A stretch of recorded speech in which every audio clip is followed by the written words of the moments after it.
Hello again, and welcome to another episode of Outside the Echo Chamber. We're coming to you from inside the state capitol, where we have spent the last few days going over what is technically called an extraordinary session, but I don't know if Larry Rowe would use that word for what we've seen over the last few days. It's certainly been something, though.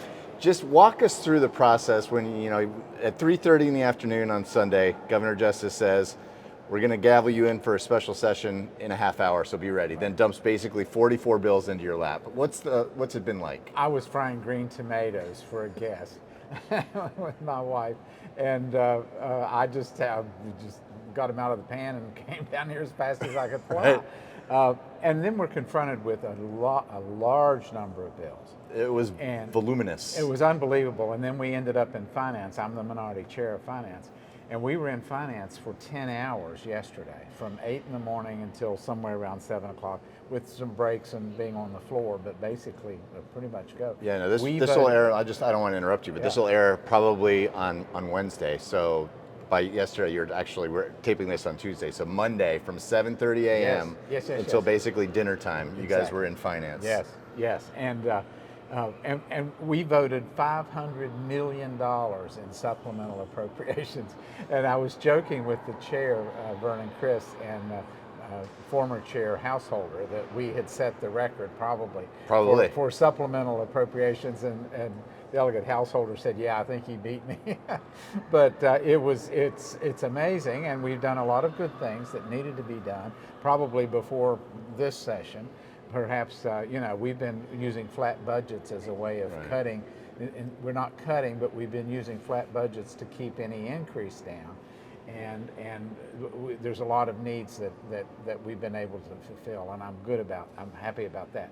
But there's also, just this sense that the money is just flying. We had a delegate today on the floor say that it just felt like he was in one of those money machines at car dealerships, and the bills were just flying around. Trying to grab as many as you can. He said he was trying to find a $100 million bill, and he got a $20 million. Has that created an interesting challenge? Because we've gone through these couple years now with surplus being where it is, and a lot of people are saying, you mentioned the flat budget, a lot of people are saying that those numbers might have been a bit manipulated, but no matter where you stand on that, there is money to be spent, and how do you prioritize that effectively and efficiently? And when you have all that money, a lot of people might say there are a lot of hands out saying we need it. So how do you determine who needs it most, and how do you do that responsibly?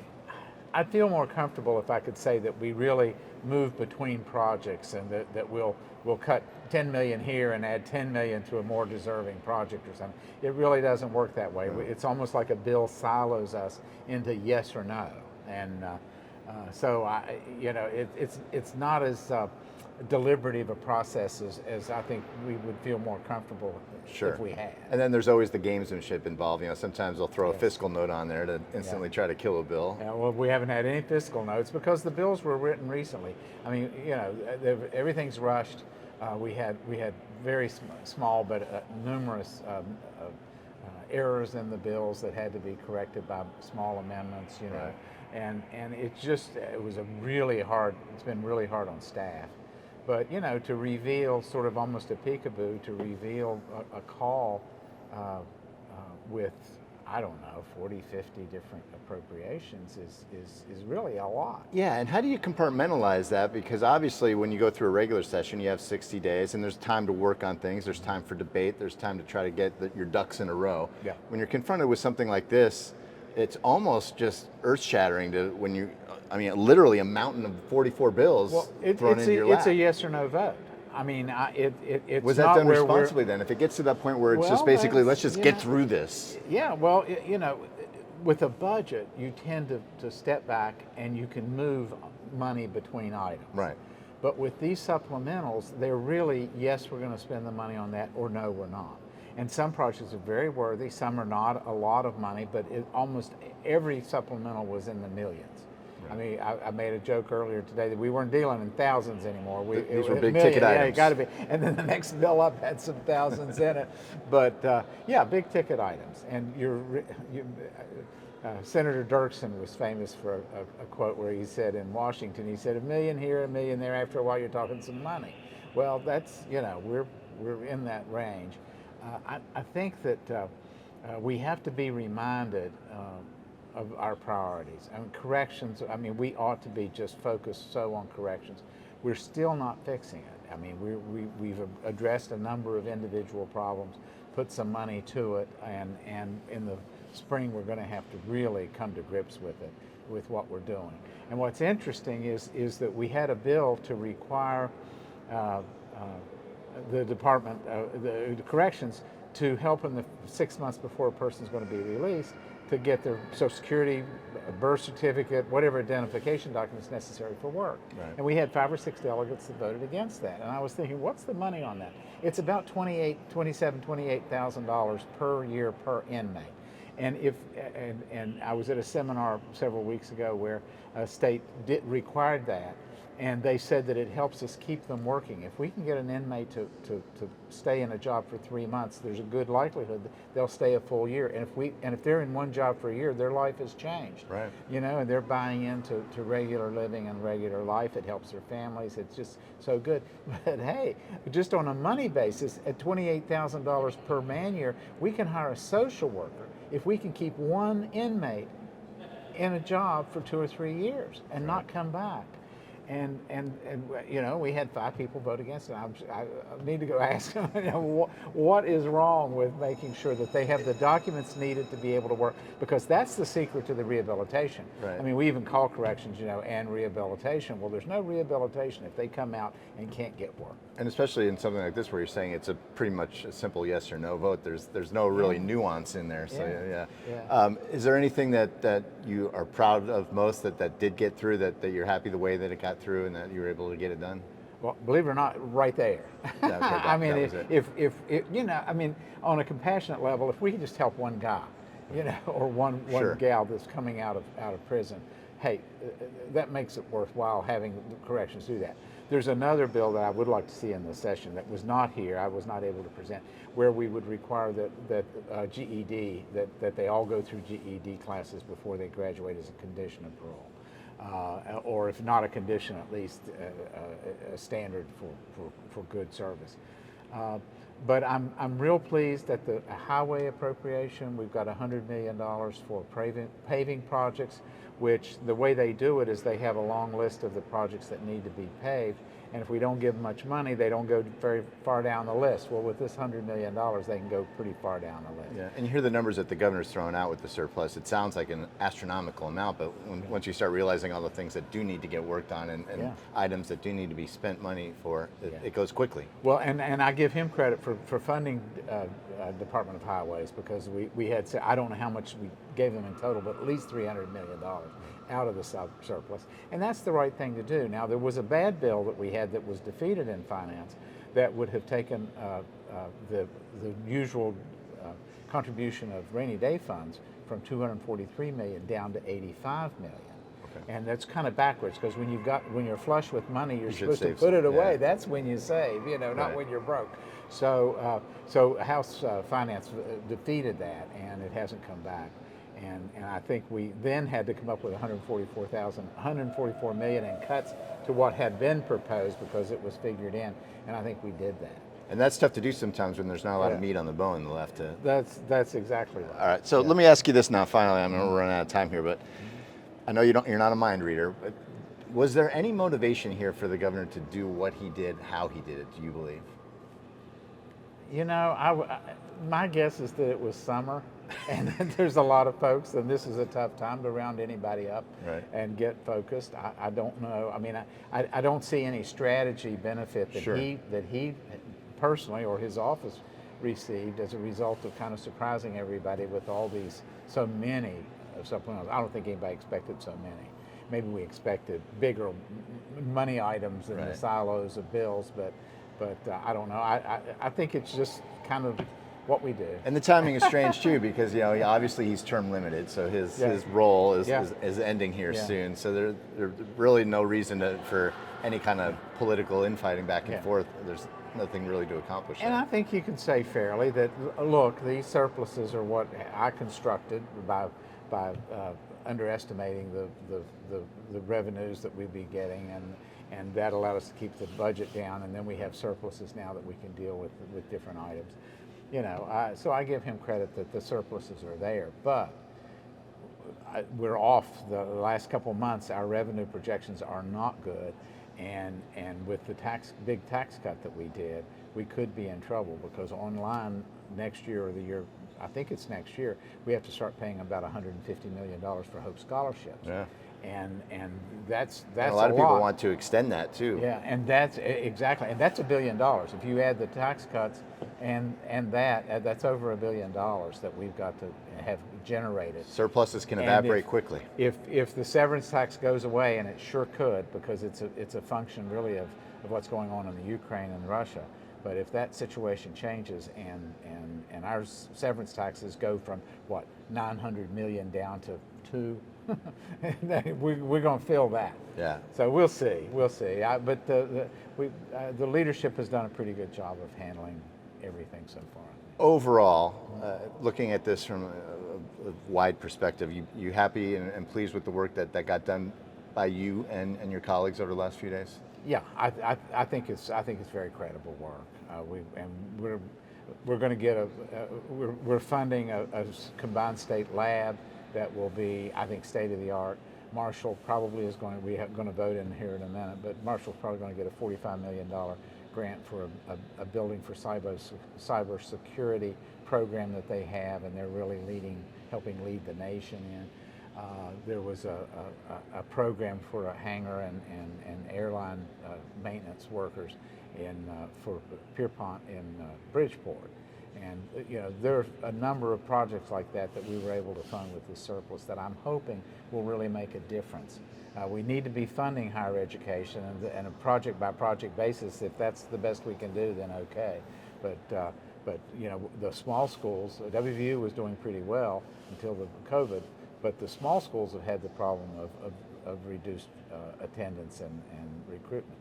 So, we're going to have to start making a commitment back to higher education. So we'll see what happens. There's a lot to be done, but it's kind of an exciting time. Sure. Delegate Larry Rowe, thank you so much for your time, sir. Thank you. And appreciate it. You heard him mention what many believe is a crisis in the regional jail system. Coming up, we'll dive deeper into that issue when Outside the Echo Chamber continues.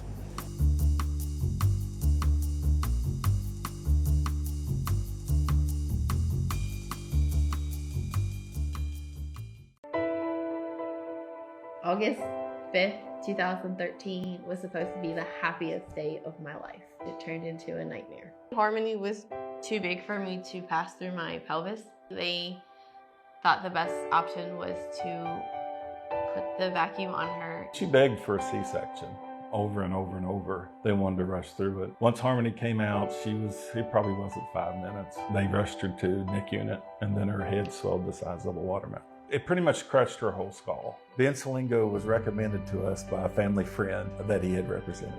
Having Ben Salingo on our side changed everything for the better. From day one, he did everything for us. He kept in touch with us pretty much on a daily basis to let us know what was going on, and even just to check on us. It gave us closure as a family, a peace, a calming feeling over us that she can rest in peace. Welcome back inside the state capitol for the remainder of this Outside the Echo Chamber. Before the break, we were talking with Delegate Larry Rowe, and one of the issues he brought up that he was most proud of tackling during this session was what's going on in our jail system.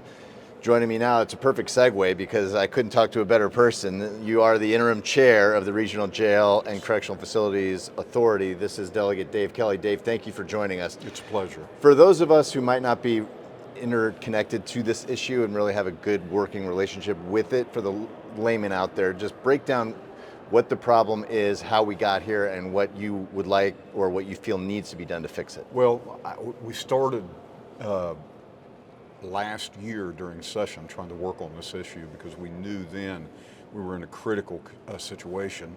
The governor had called a state of emergency, put us in a state of emergency in August of that year. Right.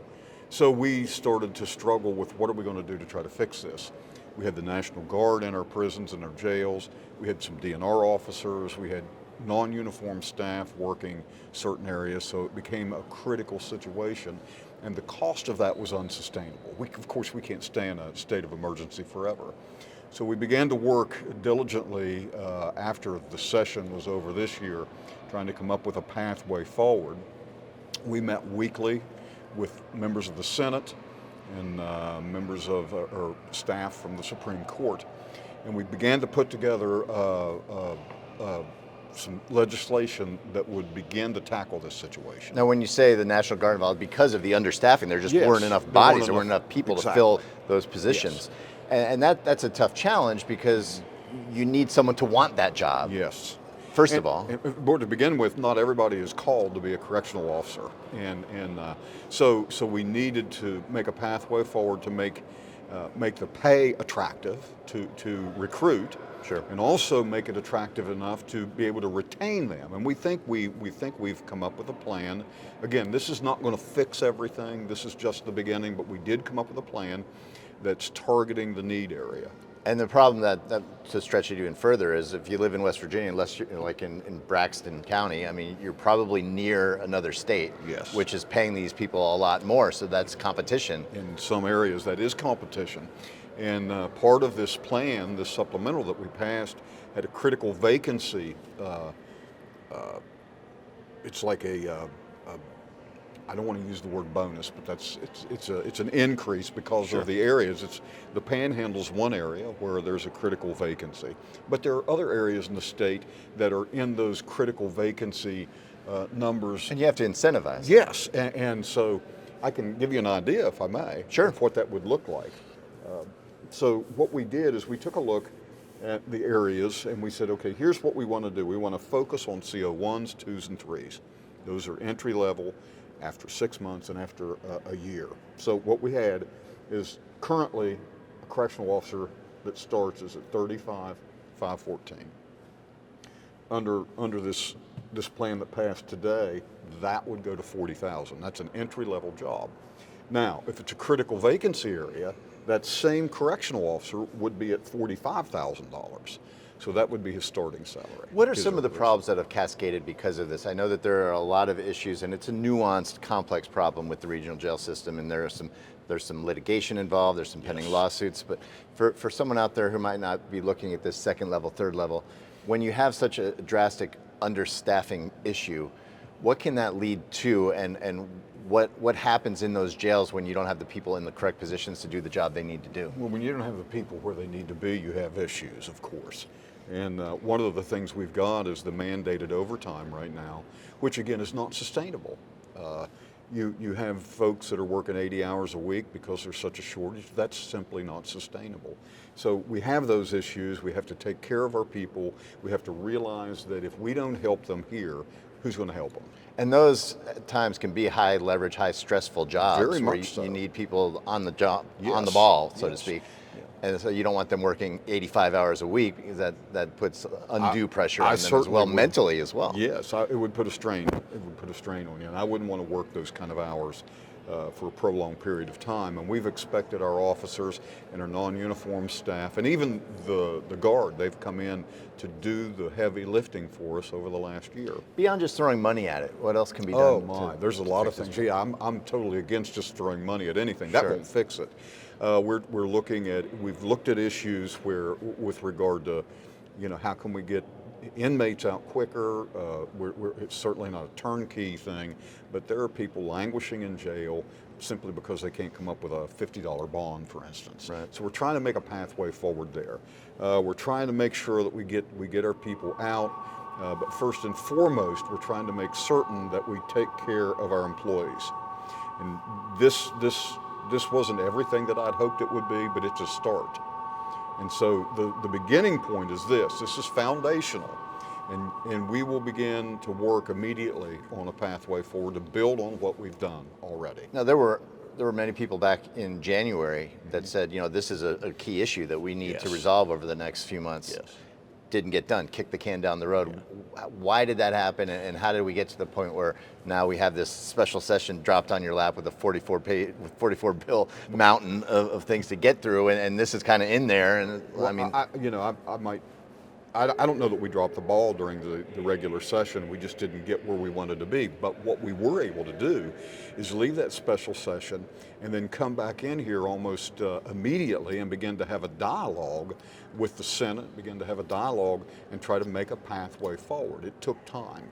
And these things take time. Sure, definitely. And one of the bills that was also in there that I found a bit interesting, and maybe you can explain the reasoning behind it and why you feel it's so important, is it sounds really simple, but something that maybe you might not think about is getting ID cards for these people if they don't have a valid license when they get out of jail. That was about a 3-line bill that we debated in there for quite a while. Right. It's important to get these folks the things they need when they're coming out of prison or a jail setting. They've been there for a while. They need to get IDs. They need to have certain things. And the current structure was 90 days, up to 90 days. Well, we kicked it up to 180 days. It's at no cost. The department takes care of everything. And that is very important because, we're trying to, it's DCR. And so we're trying to make sure that when these folks get out, that DCR does everything they can to help them stay out. The R is rehabilitation. That's it. And making sure that Yes. they can become productive members of And society we want as them well. to be. Sure. We want them to be. That helps everybody. Yeah, sure. I want them to come out. I want them to be productive. I want them to get good jobs, become productive in society. So I would imagine that your thought process on this is that it's a good start. You're probably pleased with the work that was done during this session, but there's probably still more work to be done. There's a whole lot of work. Taking a 30,000 feet above ground level view of it, the whole wide perspective, what is your vision of how this looks down the road and where we can get to where you feel we need to be? Well, I don't know that we'll ever get where I feel we need to be. It's always going to be a fluid situation because we're going to be working on this from this point on.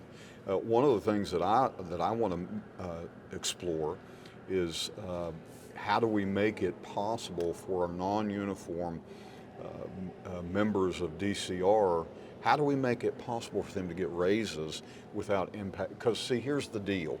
We discovered during all of this that the non-uniform folks couldn't get the raise because they're part of DOP. Right. And so what we have to do, I would like to see us carve them out. But we have to set up meetings with DOP, DCR, and ourselves and explore that and see if it's even possible. One of those red tape things, right? Yeah. Always bureaucracy that you have to deal with. We're from the government, and we're here to get help. through all that stuff.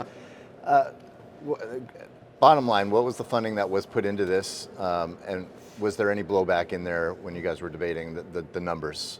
There was zero debate on this today. It was. I was proud of everybody in that room because everybody in that room knew there was a problem. Sure. We know there, and we all of us know this won't fix it. The light's not going to go out tomorrow above the dome. It won't happen. But this is a beginning point. DCR has internal things they'll be looking at. We're going to be meeting with DCR again. We'll be meeting with members of the Senate again, and hopefully with DOP soon. These raises, it doesn't stop. I want to make certain that I get this out. The raises don't stop with the CO3. They continue up, but the greatest target was the CO3 level. Okay. Because that's where we're losing them. Right. So there's a targeted approach here. Yes. And is this something that will stay in effect? I know when you have a surplus, it's real easy to start throwing money out. You're like, we have this money, we can throw this here, throw this here.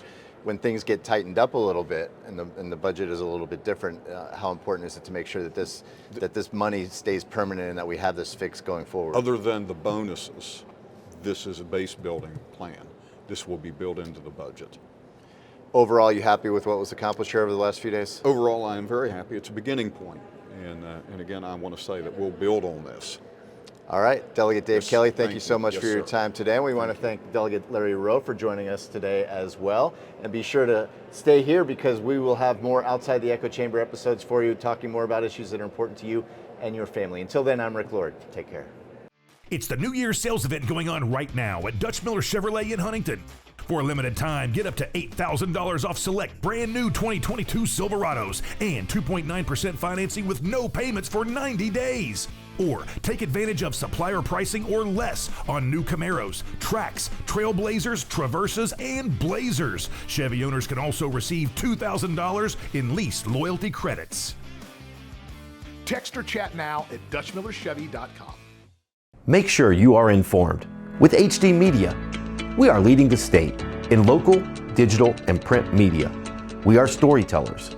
We focus on education, health, entertainment, politics, opinions, sports, and the outdoors through our websites, print, or social and mobile apps. We work every day to enhance the lives of our customers by informing, entertaining, and empowering our readers in the communities we serve. We are HD Media.